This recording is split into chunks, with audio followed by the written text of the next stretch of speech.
Rarely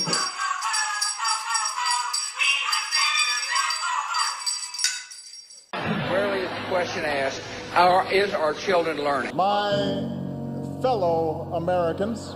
Corporations are people, my friend. Our country is in serious trouble. I did not send classified material, and I did not receive any material that was marked or designated classified. But man is not free unless government is limited. Bringing you opinions on historic, current, and international politics. Welcome to the Unnamed Political Podcast. Hello and welcome to the 21st episode of the Unnamed Political Podcast. I'm Jack Horvath. And I'm Clark Walber. Now, as you can tell by our amazing decorations, we both celebrate Kwanzaa. I hope you can tell. Now, many people, and by that I mean one person, which makes up about 50% of our viewership, has asked why we've been using this particular studio so much. Not really a studio, it's a different guy's basement. Yeah. Mainly just due to scheduling areas. But we will still go back to using our studio with all the books in the background. Don't worry, the other guy who's a fan of that studio. We keep you in our thoughts and prayers. You know what? The studio doesn't look that bad. It's really not terrible. It's not. I like the wide desk, but I like to have all the books in the back. It's a decent alternative. We can combine. Yeah, it's not combine bad. the two.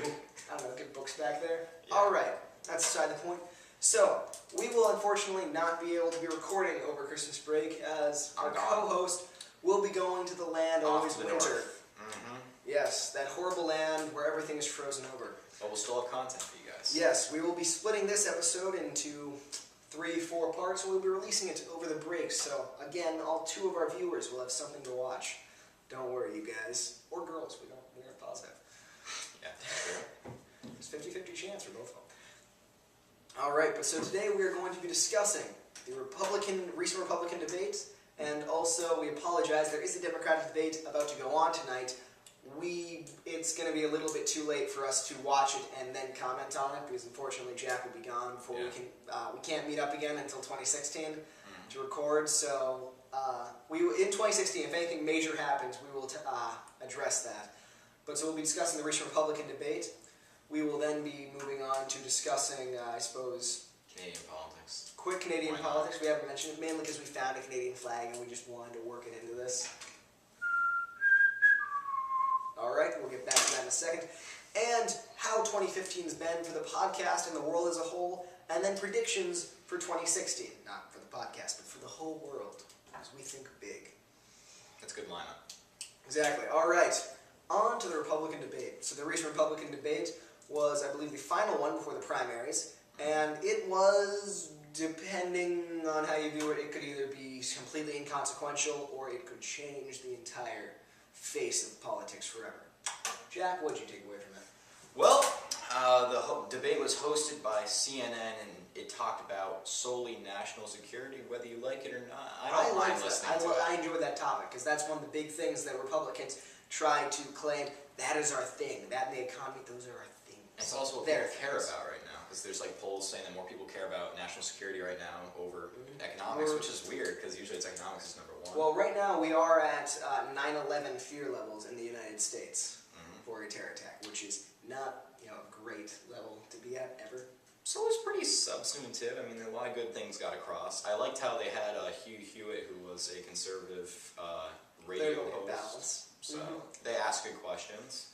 And you want to go to the candidates right now? All right, let's quickly run through the candidates and then make any other points. We need to try to keep this brief and concise for all of our viewers who like condensed things. So like sound bites. Donald Trump didn't help, didn't hurt.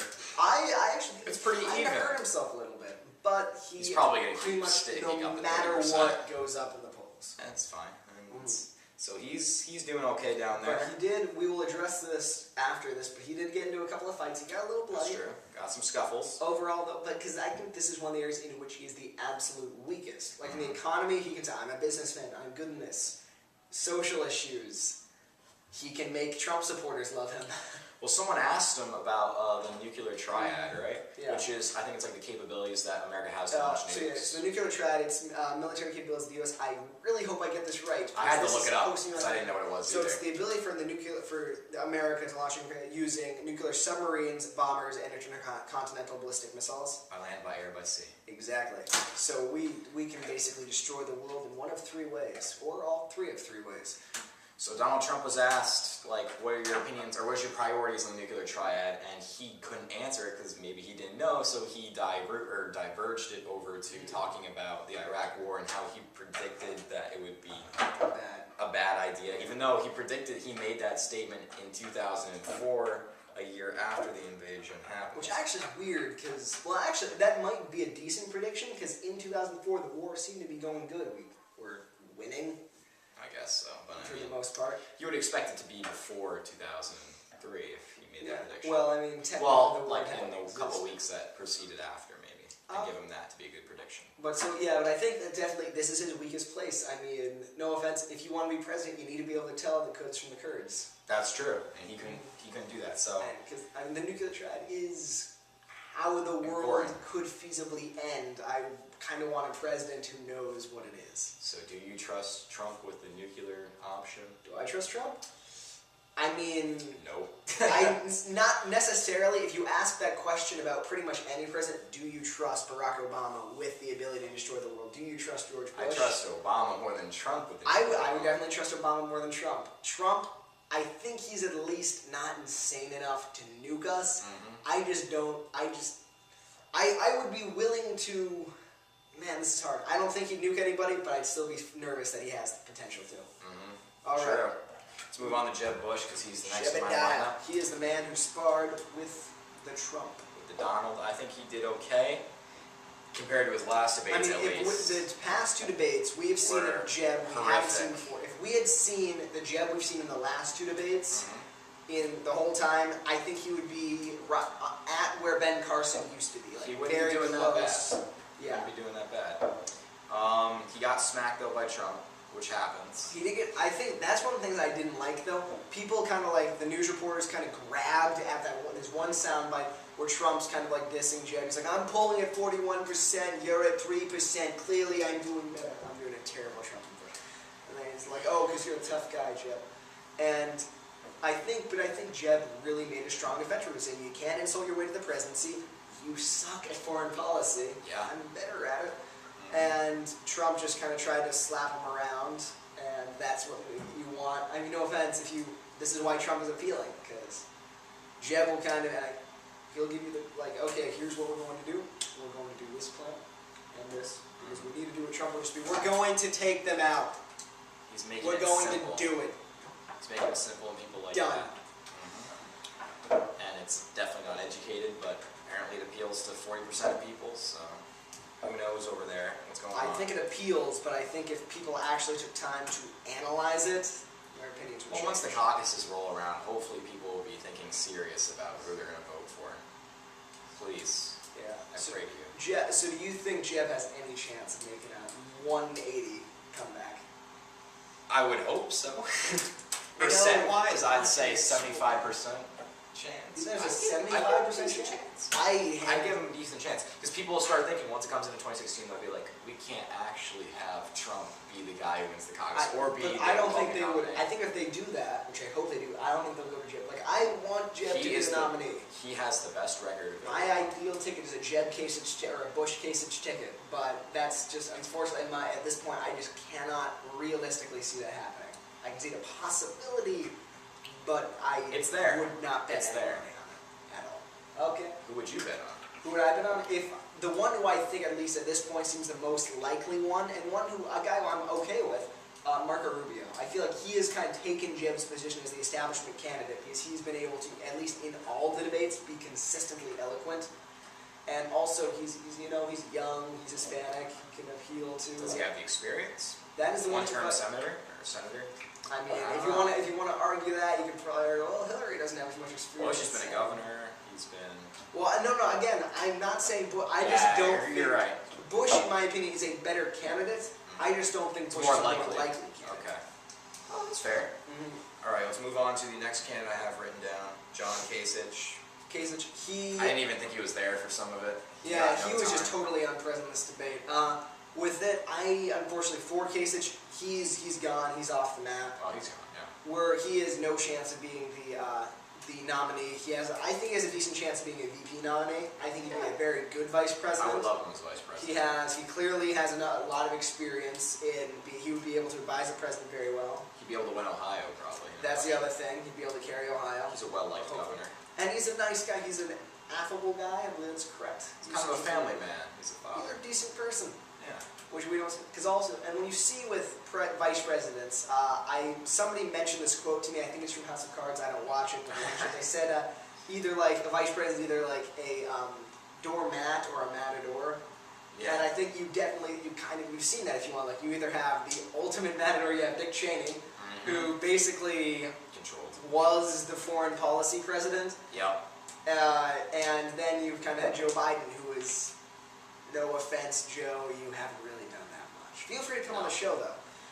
Oh, I would love Joe Biden on the show. That would be awesome. Joe Biden, please. I will say anything to get you on this show. I love you. Okay, moving on. Carly Fiorina. Carly Fiorina, again, not as president I'd like. No standout moments. She came up and she went back. Yeah, I mean, in her first couple debates, she was pretty likable. She said some good things. She had some good moments. She just hasn't been in the spotlight much. I personally, I like her appeal. She seems like a nice person. I don't think she'd be a very good president. I don't think she has the experience to be president either. Yeah, I mean, that's the thing, though. She has virtually zero experience in politics. And her business experience isn't much better. And I'm not saying that, like, we shouldn't have a businessman as president. I just don't think Trump's a good president idea, nor do I in this thing think Fiorina is. But I don't necessarily think a businessman is a bad person to be president. Mitt Romney. Please, somehow, I want my ideal candidate is to get Romney Ryan to somehow come back. I would love Ryan as a vice president. You would like Ryan? I would like Ryan. I still don't know why you hate Romney so much. I'm not going to talk about it on this show. It would take way too long. Okay, yeah, we need to speed up. We're taking too long. Let's keep it concise. We're going to spend about 2 sentences on the rest of them. Moving on to Marco Rubio. Marco Rubio. We already discussed him. He didn't do great, but I still think he is definitely in the race. He's a establishment candidate. He was eloquent. I don't think he was bad. I think he did okay. No harm, no hurt. Good job, Marco. Fair. Again, come on the show. Any one of these guys. I love come on the show. Donald, Jeb, Carly. We'll endorse your campaign. It doesn't even matter. Marco. Yeah. We'll get your bumper stickers all over this thing. Our next one, Ted Cruz. Ted Cruz. Did very well. Ted Cruz did very well. He is Cruz. He's a great speaker. Him and Rubio have been rising up. They've been mentioning that. The two Hispanic Cubans. Yeah, two Cubans. But, so the one thing that I find with the liberal media, they're still kind of, and I'm not trying to say like, oh, we're some right-wingers who are just hate the gosh darn liberals, but we've definitely seen absolutely like no mention really to like, oh, they actually have a very much more diverse panel than the... That's true. You can keep nailing them on that too, because you think the Democrat Party... Well, yeah, when you look at the candidates of the Democratic Party, even in the first debate, you had a bunch of old white people. And that's like, oh my gosh, I hate the Republicans back in 2008 because they're just old white people. 2012, old white people. But I mean, if you look at this, you have we have 3 candidates left. You got a middle-aged white guy, an old white woman, and a very old white guy. Not that that's bad. That's true. But then for all you super progressive people out there who absolutely need to see diversity, look at the Republicans. They have a woman, they have 2 Hispanic people, they have the youngest candidates, and they have people of all colors. They have white people, they have a black guy, they have an orange guy, they have it all. Amen. Couldn't have said it better. Rand Paul was even there. That's all I wrote down. He was there. I think he was there. He's definitely making his presence known. I think he did very good. When he gets his time, he can use it well. I think he did very good in the debate for his opinion. Like, he has no chance. He realizes he's not going to be president. He's just there to keep pushing the libertarian point of view. I don't agree with it all the time, but I definitely think he's very good at conveying it. He had I think he was polling the lowest too. So I think if there was another debate and they need to bump someone off, it would probably be him. So now we have Chris Christie. I think he actually did fine. Polling terribly, debating well. Yeah. Sorry, you were going to say?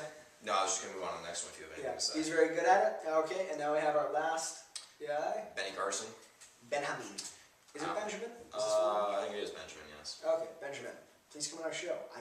bumper stickers. Did okay. Yeah, you sent it to me in the mail. I didn't see Low him. energy. I don't even remember seeing him either now that I think about it. Yeah, he's the one who, in my opinion, disappeared the most. He just isn't all that there when he's at his debates and when he's like deciding what to do. Still come on our show, though, sir. But overall, I think that covers the Republican debates. Yeah, that was pretty dumb. Yeah. Well done. Okay. All right. And now we're going to move on to our next topic. Actually, I'm just going to quickly check the timer. I'm going to Sounds good. And I would deal with him harshly. And if I were president, Putin would give him over. I would get along with Putin. I've dealt with Russia.